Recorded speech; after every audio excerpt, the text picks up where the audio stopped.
அழகே அழகு சீரியல்ல அடுத்த வர எபிசோட்ல என்ன மாதிரியான ட்விஸ்ட் எல்லாம் இருக்க போகுதுங்கிறத இந்த வீடியோல பார்க்கலாம். சுரேஷ் வந்து மதி கிட்ட மிஸ்பிஹேவ் பண்றாங்க. மதியால என்ன செய்யறதுன்னு தெரியாம எதிர்ச்சியா கீழே தள்ளி விடுறாங்க. சுரேஷ் வந்து பக்கத்துல இருக்க கட்டில இடிச்சு சுரேஷ்க்கு தலையில பயங்கரமா அடிபட்டுருது. ஐயோ மாமா யாராவது வாங்கலன்னு சொல்லிட்டு சுரேஷ் சத்தம் போட்டதும் மதி மதி கதவு தொட மதின்னு சொல்லிட்டு சொல்றாங்க. உடனே மதியம் பதட்டத்தோடவே கதவை ஓபன் பண்றாங்க. சுரேஷ் கீழே விழுந்து கிடக்குறாங்க. இத பார்த்ததும் உடனே தங்கராஜ் வந்து என்னமாச்சு சுரேஷ், என்னடா தலை இப்படி வீங்க இருக்குன்னு சொல்லி கேட்டுட்டு இருக்காங்க. மாமா என்ன கீழே தள்ளி விட்டுட்டா மாமான்னு சொல்றாங்க. சரி வாடா வான்னு சொல்லிட்டு கூட்டிட்டு போறாங்க. டே சுரேஷ், நான் என்ன சொன்னேன், எதுக்காக நீ இப்படி பண்றேன்னு சொல்லி கேட்டுட்டு இருக்காங்க. மாமா அவளோட கையை மட்டும்தான் மாமா பிடிச்சேன், அதுக்கு என்ன கீழே தள்ளி விட்டுட்டா மாமான்னு சொல்லிட்டு இருக்காங்க. என்னடா சொல்ற, கையை பிடிச்சதுக்கே கீழே தள்ளி விட்டுட்டால? ஆமா மாமான்னு சொல்றாங்க. ஏண்டா நான் சொன்ன மாதிரி அவகிட்ட அன்பா பாசமா நடந்துக்கிட்டியா? ஆமா மாமா நீங்க சொன்ன மாதிரியே தான் அவகிட்ட அன்பா பாசமா நடந்துக்கிட்டேன்னு சொல்லிட்டு இருக்காங்க. டேய் வேணும்னா இன்னொரு முறை. வேணாம் மாமா வேண்டவே வேணாம். ஒருவேளை திரும்ப போயிட்டு அவ கையை இட்டு புடிச்சுனா, தலகாணி இருக்குல்ல தலகாணி, அத புடிச்சு அமுக்கி என்ன கொன்னாலும் கொன்னுடுவா. எனக்கு இந்த வேலையே வேணாம் மாமான்னு சொல்லிட்டு சுரேஷ் சொல்றாங்க. சரிடா சுரேஷ், ஹாஸ்பிட்டலுக்கு இது போலாமான்னு சொல்லி ரேவதி வந்து கேட்டுட்டு இருக்காங்க. ரேவதி கிட்ட வந்து தங்கராஜ் என்ன சொன்னா, அவ வேணும்னே தள்ளி விட்டாளான்னு சொல்லி கேட்டுட்டு இருக்காங்க. இல்லைங்க, அவ வேணும்னெல்லாம் தள்ளி விடல, சுரேஷ் என்ன பண்ணான்னு தெரியல, ஆனா மதி வேணும்னு எல்லாம் தள்ளி விடலன்னு சொல்லி பேசிக்கிட்டு இருக்காங்க. இத கேட்ட உடனே சரி சுரேஷ், நீ தனியா வந்து தூங்கு, அவ தனியா தூங்கட்டும்னு சொல்லி ரேவதி சொல்லி அனுப்புறாங்க. உடனே தங்கராஜ் வந்து இங்க பாருங்க, எதுக்காக தேவையில்லாம பண்றீங்க, அவங்க ரெண்டு பேருக்கும் எப்படி கல்யாணம் நடந்ததுன்றது நல்லாவே உங்களுக்கு தெரியும், தெரிஞ்சும் நீங்க இத பண்றது தப்பு இல்லையா? இங்க பாருங்க, அவங்க வாழ்க்கை அது எப்ப வாழணும்னு ஆரம்பிக்கிறாங்களோ அப்ப அவங்க வாழட்டும், இத நினைச்சு நீங்க எதுக்காக வரி பண்ணிட்டு இருக்கீங்கன்னு சொல்றாங்க. மோதல் ஆரம்பிக்கிற காதல் தாண்டி காதலாவே வரும், அது புரியுதுங்க. எப்ப மோதலோ எப்ப காதலோ அதை அவங்க பார்த்துக்கிட்டோம், இதுல நம்ம பேசி எதுவும் ஆக்க போறது கிடையாதுன்னு சொல்லி ரேவதி சொல்றாங்க. உடனே தங்கராஜ் பரவாயில்லையே, என் பொண்டாட்டி கூட பாயிண்டா தான் பேசுறான், ஆனா அவ பேச்செல்லாம் நான் கேட்க மாட்டேன்னு சொல்லிட்டு தங்கராஜ் நான் பிடிச்ச முயலுக்கு 3 காலுன்ற எண்ணத்துல மட்டும்தான் தங்கராஜ் வந்து இருக்காங்க. அடுத்ததா நம்ம மலரை காட்டுறாங்க.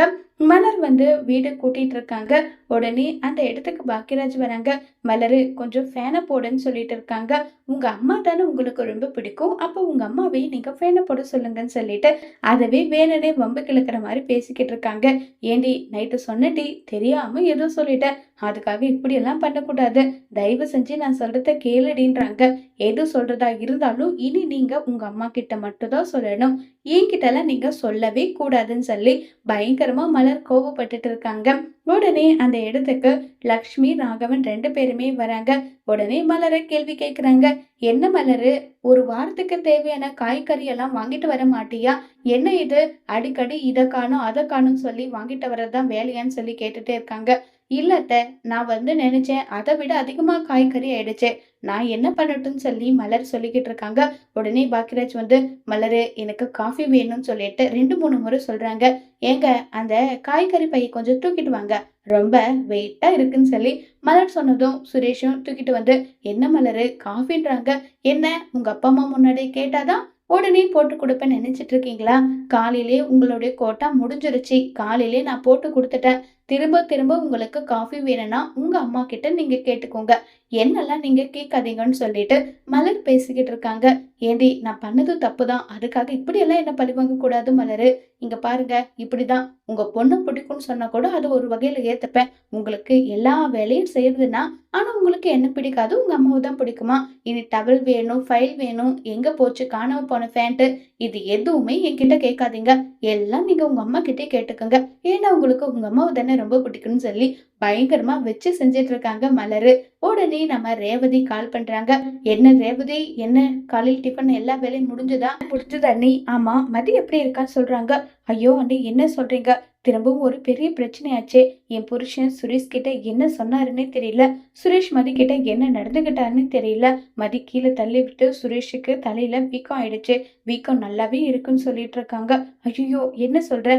ஆமாங்க, இவங்க 2 பேருமே வாழ்க்கைய தொடங்கலன்ற விஷயத்த சுரேஷ் என் புருஷன் கிட்ட சொல்லி அவர் என்ன சொன்னாரோ தெரியல. இதெல்லாம் தேவையா அவருக்கு? எப்ப அவங்களுக்கு வாழணும்னு ஆசை இருக்கோ அப்ப வாழ்ந்துட்டு போறாங்க. இதே தாங்க இவங்களுக்கு வேலையா இருக்குன்னு நல்லா சொல்லிட்டு இருக்காங்க.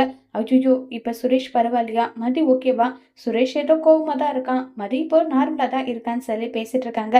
சரிங்க அண்ணி, குக்கர் விசில் வந்துருச்சு. நான் வச்சிடுறேன்னு சொல்லிட்டு ஃபோனை வச்சதும் பாக்யராஜ் மலரு என்னாச்சு? என்ன சுரேஷ்க்கு என்ன பிரச்சனைன்னு சொல்லிட்டே இருக்காங்க. உடனே நடந்த விஷயத்துல சொல்றாங்க. நான் கூட மதி மாதிரி தாங்க இருக்கணும். ஏதாவது தெரியாத ஒரு விஷயம் சொன்னாங்கன்னா கீழே தள்ளி விட்டு உங்க தலைய நல்லா அடிபட வைக்கணும். ஆனா நான் அப்படி இருக்க மாட்டேன்ட்டேன். அப்படி இருந்திருந்தா தானே நீங்க எனக்கு என் அம்மாவை பிடிக்குன்ற வார்த்தையை சொல்லியிருக்க மாட்டீங்கன்னு சொல்லிட்டு திரும்ப பழைய விஷயத்தவே பேசிக்கிட்டு இருக்காங்க. இதை கேட்டதும் மலரு, ஏதோ தெரியாம ஒரு வார்த்தை சொல்லிட்டேன், விட்றேன்டி, அதவே சொல்லி சொல்லி என்ன கடுப்படிக்கிறேன்னு சொல்லிட்டு அங்க பேசிட்டு இருக்காங்க. இப்ப மலருக்கு ஒரு மாதிரி ஃபீல் ஆகுது. உடனே பாக்கியராஜை கூப்பிட்டு, இங்க பாருங்க, நீங்க சுரேஷை கூப்பிட்டு ஏதாவது கொஞ்சம் பொறுமையா சொல்லுங்க. தங்கராஜ் அண்ணன் சுரேஷ் கிட்ட பேசியிருக்காருன்னா கண்டிப்பா நல்ல விஷயமா எதுவுமே பேசியிருக்க மாட்டாரு. ஏதாவது ஒண்ணுதான் பேசியிருப்பாங்க. அதனால நீங்க பேசுங்கன்னு சொன்னதும், சரி நான் ஃபோன் பண்ணி அவனுக்கு பேசுறேன். ஃபோன்ல எல்லாம் வேணாம், அங்க ஏதாவது பிரச்சனையா இருக்கும், நீங்க எதா இருந்தாலும் நேர்ல கூப்பிட்டு பேசுங்க. சரி மலரு, நீ சொல்றது சரிதான். சுரேஷ்க்கு ஃபோன் பண்ணி நான் நேர்ல வந்து ஒரு ரெசார்ட்ல மீட் பண்றேன்னு சொல்லி பாக்யராஜ் அங்க இருந்து கிளம்பி போறாங்க. சுரேஷ்க்கு கால் பண்றாங்க. சுரேஷ் வந்து சொல்லுன என்ன விஷயம்ன்றாங்க. சுரேஷோ, உன்கிட்ட முக்கியமான விஷயம் பேசணும். என்னுடைய பேங்க் பக்கத்துல இருக்க ஒரு ரெஸ்டாரண்ட்டுக்கு வர முடியுமான்னு சொல்றாங்க. என்னென்ன அண்ணி எல்லா விஷயமும் சொன்னாங்களா? அதனாலதான் ஃபோன் பண்ணிருக்கியா? இங்க பாருண்ணே, என் மேலதான் தப்புன்னு சொல்லுவேன். அதுக்கு நான் வரவே இல்லை. ஏற்கனவே ரொம்ப கடுப்புல இருக்க. திரும்ப திரும்ப நீ என்ன கடுப்பேத்தாதுன்னு சொல்லிட்டு சுரேஷ் கோவமா பாக்யராஜ் கிட்ட பேசுறாங்க.